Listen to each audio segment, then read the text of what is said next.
of right away financial penalties. Talk to the person. Say, what's going on? Is everything all right? What is your experience? How do we make this great, awesome, extraordinary? Listen. Seek to understand before you can be understood. That's the famous principle. Listen, listen, listen. Tune into the person. Understand the neshama. Understand the nefesh. That's how you can take a person. Is there room for discipline? Of course there's room for discipline. But discipline is always a means to be able to. The internal alienation is complete. It's absolute. That place becomes toxic. The memories become toxic. They will not go there. Even if they go there physically, they will never go there emotionally.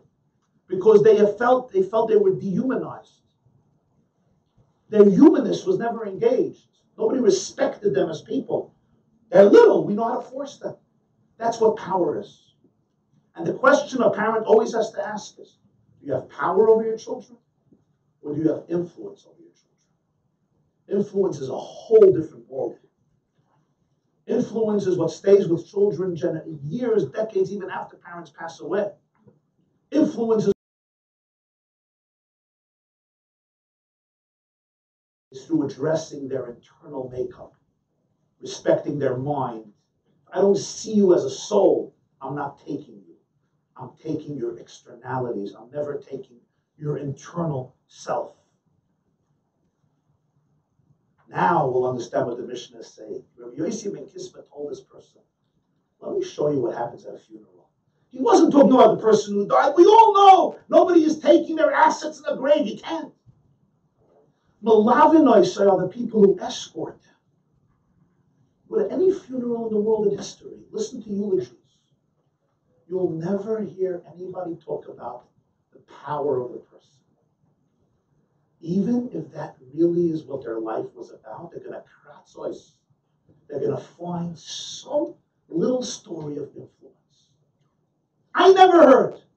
I've officiated. I've officiated at funerals. I never heard somebody get up and say, let's talk about this man.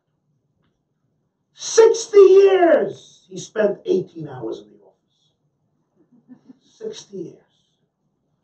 And what he did to make another dollar was unbelievable.